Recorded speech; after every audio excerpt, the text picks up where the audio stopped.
hi there. So yeah, we just started our first podcast. So just bear with us. Hindi po to siya perfect. It's just very raw. Kasi parang impromptu lang to na parang naisipan lang namin. So why not, 'di ba? So yan. Alam mo dahil dito sa podcast na 'to mas makikilala natin isa't isa, mas magugulat tayo. Just to give you guys background, we started as coworkers sa isang VA agency before na. So, we had the client, tapos family business siya. And then si Nika before, mas nauna kasi ako like 2 months, 3 months kay Nika. Tapos ako yung naging trainer niya since social media din kasi niche niya. So, we have the same niche.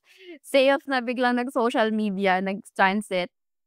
And then, while nagchichika-chika kami, na parang napag-usapan na yung about personal lives. And then, nakwento niya na she had a long-time boyfriend and his boyfriend back then was into technology, like an IT person. And same goes with my boyfriend back then, who is my ex already. Both our ex already. And then, pag na nagkukwento siya, like, pangatlo daw, tapos bunso daw. Shock talaga, parang umabot kami sa part, can you imagine this guys? Umabot kami sa part na nag-send kami, kinakabahan pa kami nun na sabay kami nag-send ng picture ng mga boyfriends namin kasi baka iisa. Isa lang restrict namin. Pero ang weird kasi from Davao siya, ako from Cavite. Oo. Sobrang paranoid na kami dalawa, sobrang same kasi. Kasi hindi naman lahat ng tao na nakakausap mo is say tara kayo ng parang ganun. Yeah, sobra, diba? Oo, sobra. So parang out of the blue lang. Pero bakit si Oo. case as a girl, you know? Yeah, sobrang weird kasi. Okay, let's go back. So the questions na na-pick ko from mga sinend sa'kin is most embarrassing moment. So, Yeah. ako, i-ask ako nito, ang laging pumapasok sa'kin was my memory back when I was in elementary. Alam mo yung childhood natin na lalabas ka ng bahay, makikipaglaruan. So, ang routine namin, pagkaalis ng bahay ng parents ko, papasok na sila na work. Yung mga kapitbahay namin nakadungaw na 'yan.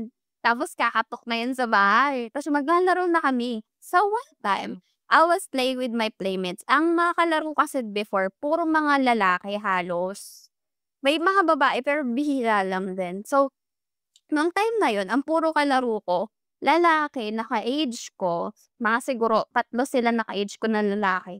Tas mga younger women, younger girls na like kunyari sabihin natin if 9 years old ako nun, mga kalaro namin na girls is 7.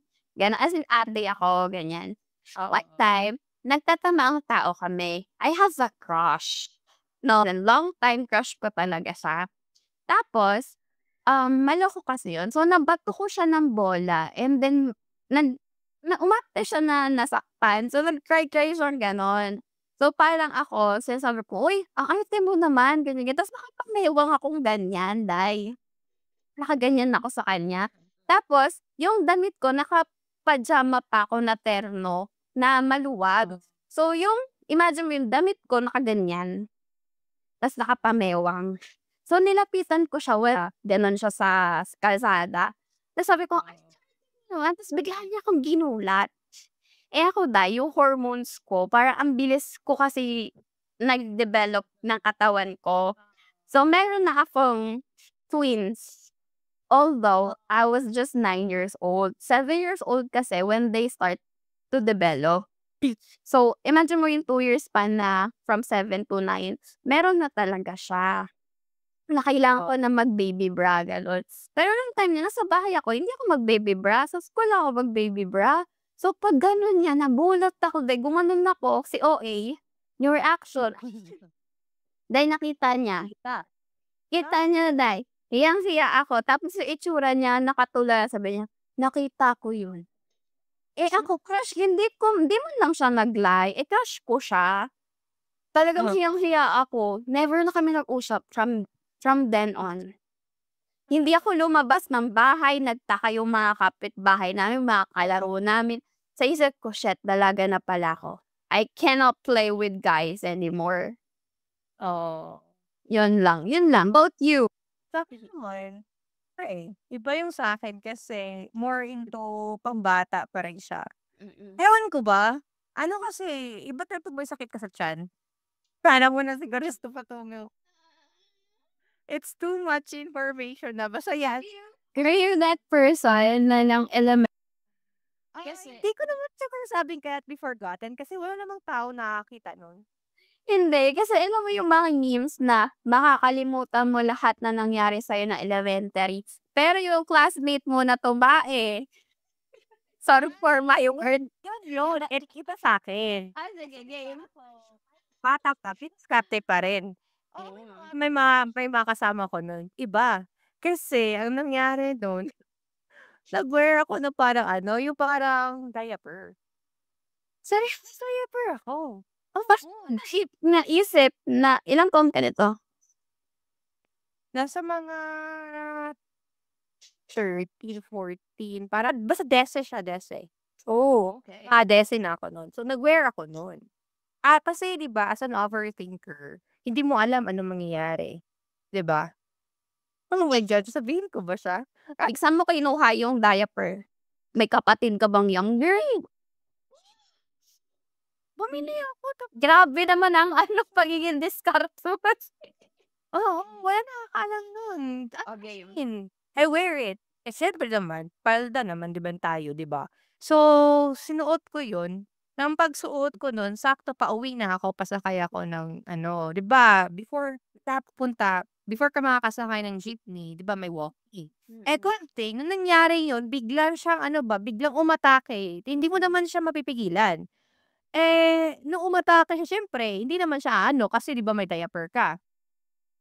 So, one thing na ano, good thing na medyo yung daanan nun, yung pag-ano ko, paglakad ko, wala masyadong tao. Alam mo yung ginawa ko? Oh my God. Okay, so ginawa ko, ah, I it's just very, very vivid lang siya. Basta ang alam ko, ginawa ko and then tinapon ko siya somewhere. Sabi ko, dun na ako na ano, dun na ako na sa ano, sa loob ng jeepney. So, Feel like safe. wala kang underwear na nun? Hindi ko naman kasi may underwear ka naman pag tanggalin mo. Ano ka ba naman? Hindi, ano naman sabay ko yun? Hindi. Okay. Oo, 'di ba sobrang haba naman din ng palda. Basta Oo. ikaw somewhere lang para makuha yun siya. Basta kasi ano siya, you need to walk and then medyo walang tao. So, hindi ko alam ano yung diskarte ko na basta pumunta ako dun sa medyo masikip na basta dun ko kinuha and then nilagay ko. At tsaka after nun, hindi ko alam, so okay, I play dumb, gano'n. Lakad lang ako then sakay ako ng jeepney. Not until pag-uwi ko sabi, may naiwan pala na something doon sa medyas ko. Ang nakakita yung nanay ko pagka-uwi. Yeah, I was about to ask you if may wipes ka bang dala, tissue, kasi 'pag i-remove mo yun, technically there's still stains or maiwan na remains Yun, dun. okey na dun. Oo, okey lang din. Yung pag-remove ko meron pa yung nag-ano doon sa aking of Medyas. my medyas. Oo. That I didn't really know. Mm. Good thing yung nakakita nun yung nanay ko. Kasi pauwi na ako, 'di ba? Hindi Are you habang sure? continue.